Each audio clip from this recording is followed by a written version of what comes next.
အားလုံးပဲမင်္ဂလာပါ Zero to Hero Channel ကနေပြန်လည်ကြိုဆိုလိုက်ပါရစေ။အောင်မြင်မှုခြေလှမ်း100တလန်းတွေက10လန်းကိုဒီဗီဒီယိုလေးမှာပြပေးတော့မှာဖြစ်ပါရစေ။နံပါတ်1ကိုယ့်ရဲ့ပင်ကိုစွမ်းရည်ကိုတည်ပါဘလို့အောင်မြင်မှုကိုပဲလိုချင်အရေးကြီးဆုံးကကိုယ့်ရဲ့ရည်မှန်းချက်ကိုအောင်မြင်အောင်လုပ်နိုင်တဲ့ပင်ကိုစွမ်းရည်ရှိရလားဆိုတာအရင်စမ်းစစ်ဖို့လိုပါတယ်ဥပမာအခုဒီဗီဒီယိုကြည့်နေတဲ့သူကအဆိုတော်တယောက်ဖြစ်ချင်တယ်ဒါပေမဲ့ကိုကတချင်းတပုတ်တောင်တန်စီမှန်အောင်မဆိုတတ်ဘူးဆိုရင်အဆိုတော်တယောက်ဖြစ်အောင်ကြိုးစားဖို့ခက်ပါလိမ့်မယ်ဒီလိုပါပဲဒီဗီဒီယိုကြည့်နေတဲ့သူကဘီသူကအင်ဂျင်နီယာတယောက်ဖြစ်ချင်တယ်ငေးစဉ်ကလေးကပုံဆွဲလေးတော်တယ်တင်ချလေးတော်တယ်ဆိုရင်ဒီဗီဒီယိုကြည့်နေတဲ့သူမှာပင်ကိုစွမ်းရည်ရှိနေပါပြီစ조사အားထုတ်မယ်ဆိုရင်ဘီသူကအင်ဂျင်နီယာတယောက်ဖြစ်လာနိုင်ပါတယ်နံပါတ်1ပြီးခဲ့တာတွေကိုပြန်မစင်းစားပါနဲ့လူတိုင်းကအတိတ်ကအမားဒါမှမဟုတ်ကြာရှုံးမှုဆိုတာရှိပူကြပါရယ်အောင်မြင်မှုကိုရဖို့အတိတ်ကအမားတွေအပေါ်သင်ခန်းစာယူပြီးရှေ့ဆက်သွားဖို့ဖြစ်ပါရယ်အတိတ်ကအမားတွေကိုပြန်စင်းစားပြီးအချိန်ကုန်မခံပါနဲ့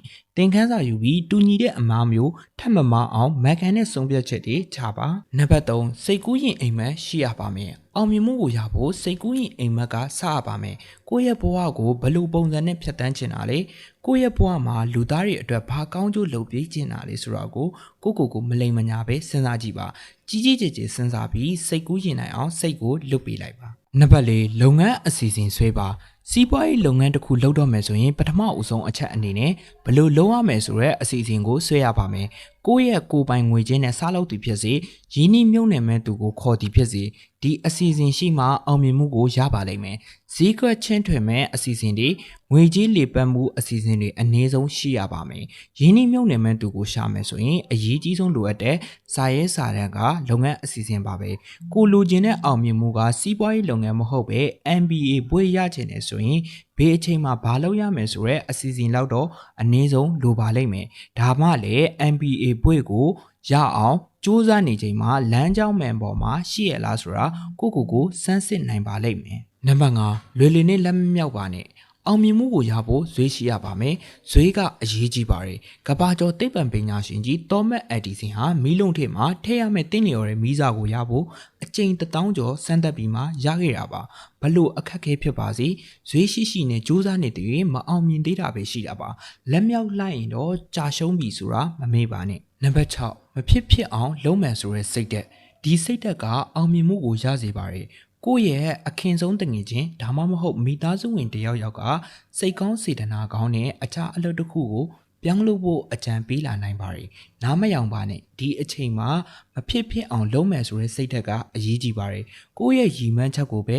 အောင်မြင်အောင်လုပ်ပါ။နံပါတ်9အပြစ်မပြောပါနဲ့အောင်မြင်မှုနဲ့အပြစ်ပြောတာဟာတခြားစီလိုစာဖတ်သူကထင်နိုင်ပါတယ်။ဒါပေမဲ့တချို့လူတွေကအခက်အခဲတွေးကြုံတဲ့အခါဘသူကြောင့်ဘာကြောင့်ဆိုပြီးအပြစ်ရှာကြပါတယ်ကိုတွေးကြုံရတဲ့အခက်ခဲနဲ့ပတ်သက်ပြီးအပြစ်တွေပြောနေရင်အချင်းကုန်ယုံတာမကစိတ်သက်ပါတေးတိမ်လာပါလိမ့်မယ်ရှေ့ကိုတိုးဖို့ခက်လာပါလိမ့်မယ်အခက်ခဲတွေ့တိုင်းအပြစ်ပြောနေမယ်အစားအခွင့်အရေးလို့သဘောထားပြီးအခက်ခဲတွေကိုကြော်နိုင်အောင်ဈေးရှိကြိုးစားပါနံပါတ်8ကိုစိတ်ဝင်စားတာကိုအာရုံစူးစိုက်ပါအောင်မြင်မှုကိုရဖို့ကိုစိတ်ဝင်စားတာပျော်ရွှင်တာကိုအာရုံစိုက်ဖို့လိုပါတယ်လုပ်ငန်းတစ်ခုစလုပ်တယ်မယ်ဆိုရင်ကိုစိတ်ဝင်စားတဲ့အလုပ်တွေကိုရေးချပ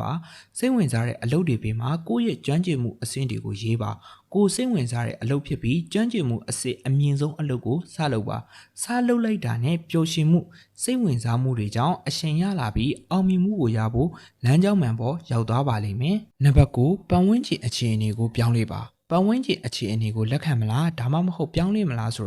ာကိုယ့်ရဲ့ရွေးချယ်မှုပါပဲပတ်ဝန်းကျင်အခြေအနေကကိုယ့်ရဲ့အောင်မြင်မှုကိုအဟန့်အတားဖြစ်နေရဆိုပါစို့ပြောင်းလဲမှာပါလို့မျှော်လင့်နေရင်တော့ဘာမှဖြစ်လာမှာမဟုတ်ပါဘူးကောင်းတဲ့ပတ်ဝန်းကျင်ကိုပြောင်းဖို့ကကိုယ်ပဲလုပ်ရမှာပါပတ်ဝန်းကျင်အခြေအနေကကိုယ့်ရဲ့အောင်မြင်မှုကိုအဟန့်အတားဖြစ်နေကောင်းတဲ့ပတ်ဝန်းကျင်ကိုပြောင်းလဲပါနံပါတ်10အစီအစဉ်ဆွဲပါ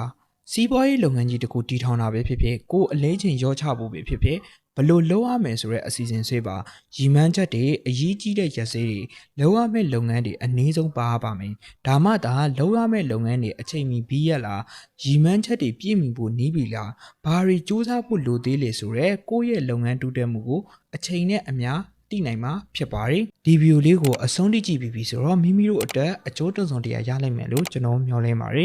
်နောက်ဗီဒီယိုတွေမှာနောက်ထပ်အောင်မြင်မှုခြေလှမ်းတွေကိုတင်ဆက်ပေးတော့ပါမယ်ကျွန်တော်ရဲ့ YouTube Channel လေးကို Subscribe မလုပ်ရသေးဘူးဆိုရင် Subscribe လုပ်ပေးဖို့တောင်းဆိုပါတယ်အားလုံးကိုကျေးဇူးတင်ရှိပါတယ်ခင်ဗျာ